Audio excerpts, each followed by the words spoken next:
they would cover it up, and that would be called Dajjal, a form of deception and concealment.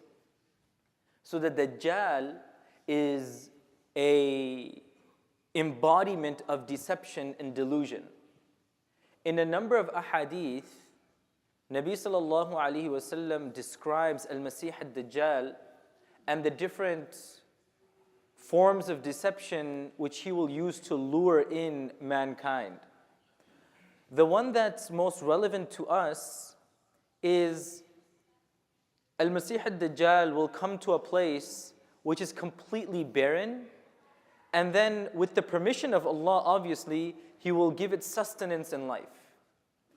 He will bring somebody, have his life taken and give him life. He will have somebody who's alive and have him killed. He will bring rain when there is no sign of water or rain or during a drought. He will do things that to the human mind seems unimaginable. And subhanallah, when we look at the world that we live in today, there are so many things that we consider unimaginable, maybe 100 years in the past, but it's completely fine today. A person can have a mountain, give them 1 year, they'll make that entire place inhabitable. They will go to a barren land with chemicals, with whatever, they'll be able to bring it back to life. They can do things that the mind cannot conceive of. Whether this is part of the broader picture of Dajjali deception is irrelevant.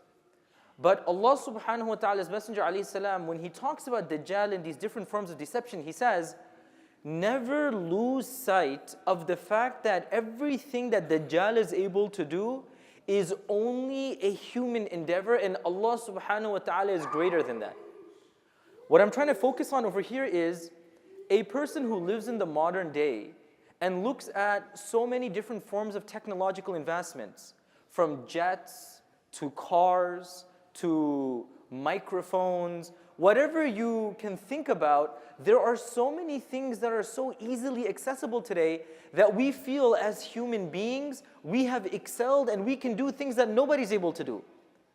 Allah subhanahu wa ta'ala's Messenger sallallahu alaihi wasallam, when he talks about al-Masih al-Dajjal, he tells us a time will come where one individual, not a nation, not an entire, civilization, just one individual will be able to do things that are unimaginable but do not fall into deception.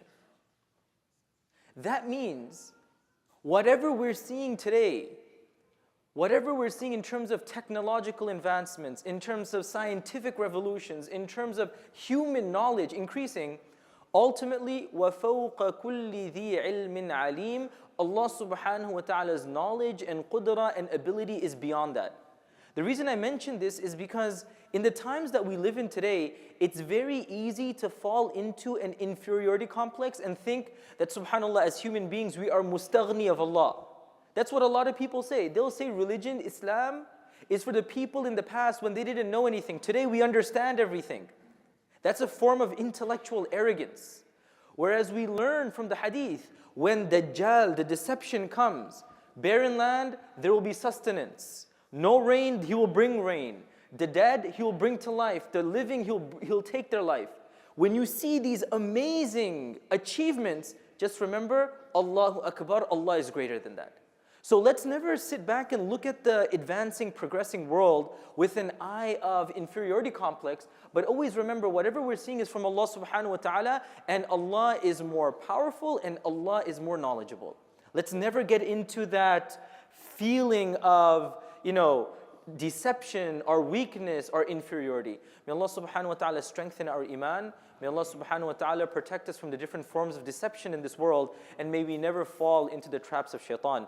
Ameen ya Rabbil Alameen. Inshallah, after the remaining sunan, we'll have our weekly hadith session. Everyone is requested to participate. Jazakumullahu khairan.